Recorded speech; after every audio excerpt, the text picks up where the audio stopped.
De regreso con todos ustedes, Visión Económica, complacido de compartir con el doctor Yesir Ariza, un hermano colombiano, y Alejandro Noel, esta parte de nuestro espacio.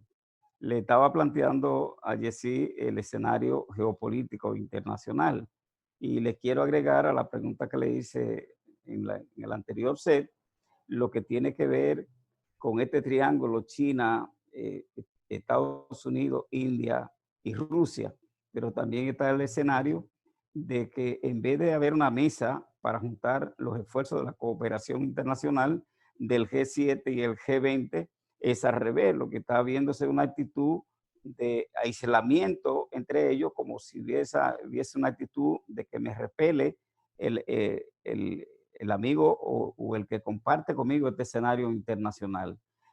Se planteó el problema de solicitar un financiamiento al Fondo Monetario y al Banco Mundial, pero no hay una claridad de que ese financiamiento sea para enfrentar la crisis de salud que vive la humanidad en estos momentos, sino más bien pensando en cómo se van a recuperar los posicionamientos respecto al mercado de estos países del G7 y del G20. Entonces me gustaría plantear la tesis de que lo que demanda la humanidad en estos momentos y lo que demanda la geopolítica internacional es una línea de cooperación y posponer la guerra comercial. Yo pienso que la guerra comercial, porque en mi opinión, Jessy, esto va posiblemente a dar al traste con dos cosas, es decir, la derrota del neoliberalismo por un lado y por otro lado el proceso de la globalización. Si sigue la tesis de la globalización, pienso que va a ser en una nueva versión. No me quiero digregar, por ahí está el planteamiento para escuchar tu parecer. Bien, bien, gracias, Leonardo. Yo veo las cosas así. Yo quisiera hacer un análisis desde el punto de vista micro hasta llegar al punto de vista meta. Desde el punto de vista micro, los seres humanos tenemos miedo de lo desconocido y este COVID-19 es desconocido para nosotros. En ese orden de ideas, la primera reacción involuntaria del ser humano es tener miedo. Y cuando uno tiene miedo, pues por condiciones biológicas se retrae, se contrae y se protege. Y los líderes de nuestros países, pues son seres humanos y es posible que esa conducta involuntaria esté impactando en nuestros países y en los países mundiales porque pues, son seres humanos los líderes. Eso podría explicar el asunto del aislamiento y de la no colaboración.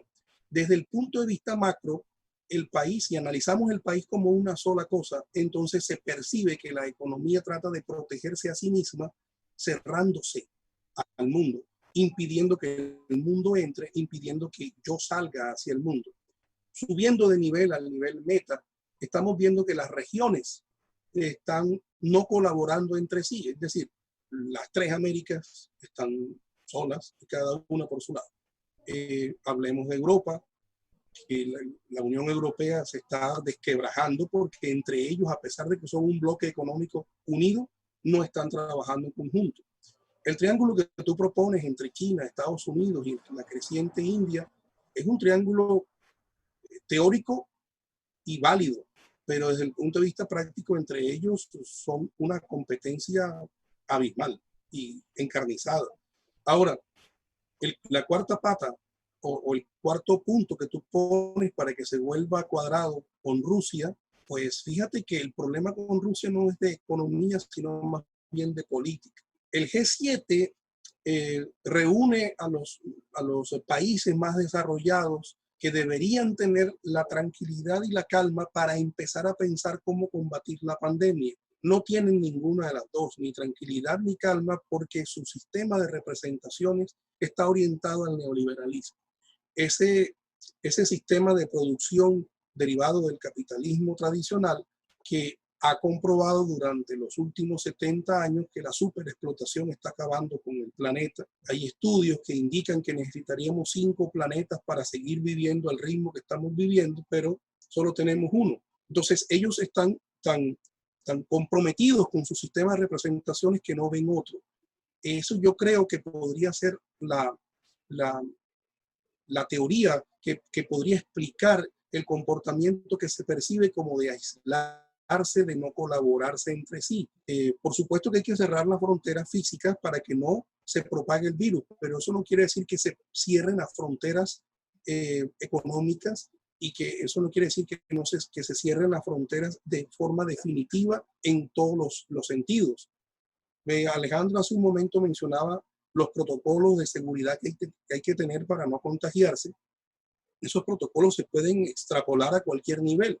Entonces, el comercio internacional, la recepción de mercancías agropecuarias, de comida, pues por supuesto van a tener una modificación en su cadena de custodia, en su cadena de transporte, aplicando estos nuevos protocolos de seguridad.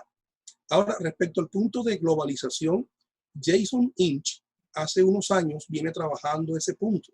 Y él había dicho que la globalización se puede estudiar en tres versiones. La globalización 1.1, que comenzó casi junto con la humanidad, la forma de querer conquistar el mundo, de apoderarse del mundo a través de la guerra, a través de la navegación por barcos. Luego, la globalización 2.0, en el sentido de que ya las tecnologías de comunicación como esta plataforma, esta oportunidad que tenemos de conversar, se empezaron a conquistar el mundo, las empresas y las economías a través de la tecnología informática, hasta que se inventó el email. Y con el invento del email, las negociaciones empezaron a cambiar la forma de hacerse. Cuando se cambia la mente, se cambia la forma de hacer las cosas. Y ahora estamos viviendo una globalización 3.0 con convergencia de tecnologías, con una sociedad súper conectada, con una sociedad abierta y con unos profesionales que empezamos a exportar talento, empezamos a exportar valor, empezamos a exportar ideas. En ese orden de ideas, la globalización, siguiendo el conducto de Inch, yo me podría atrever a decir que podríamos pensar después de esta pandemia en una globalización 4.0, en donde la manera de hacer negocios va a cambiar dramáticamente. Imagínense ustedes que por alguna razón la pandemia literalmente se acaba el 30 de mayo de este año. ¿Qué va a pasar el 1 de junio?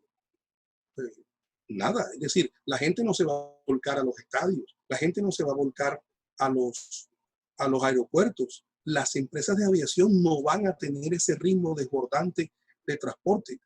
Es una recuperación paulatina y lenta porque el efecto emocional del miedo es muy fuerte.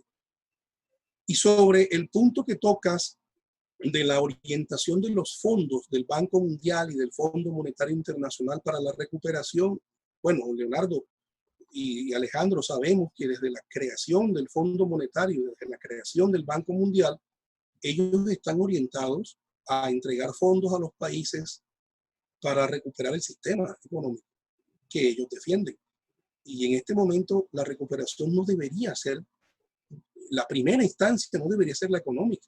La primera instancia de la orientación y los fondos deberían estar invertidos en la contención, y en este caso ya no contención, sino la mitigación del efecto de la pandemia, que no mueran más personas. Y en segunda instancia, cuando ya las vidas estén salvadas, cuando ya hayamos terminado de enfermarnos y lamentablemente de morir, entonces sí vendría esa inversión y esa segunda instancia es la inyección económica para reacelerar o acelerar los sistemas de producción. Alrededor de eso mismo, Jessy, ahora mismo hay varias teorías, pero por ejemplo en Estados Unidos, Steve Hanke, que es un reconocido economista y de los potentados en el debate, está planteando que sea una cuarentena parcial, es decir, que se vayan incorporando en áreas específicas y que se vaya monitoreando. Pero tenemos la dificultad de que no hay un control de prueba, un control de saber quién está infectado por el virus y quién no lo está, porque no tenemos a mano la logística para garantizar esto. ¿Cuál es tu opinión? Bueno, Yacid, vamos a unos mensajes comerciales primero y vamos también a anexarle a esa pregunta para que usted sabe cómo es, esto es en vivo, ¿no? Entonces vamos a pasar a unos mensajes comerciales y volvemos en el próximo segmento con eso y otros asuntos de interés con respecto a la movilidad. Muy bien.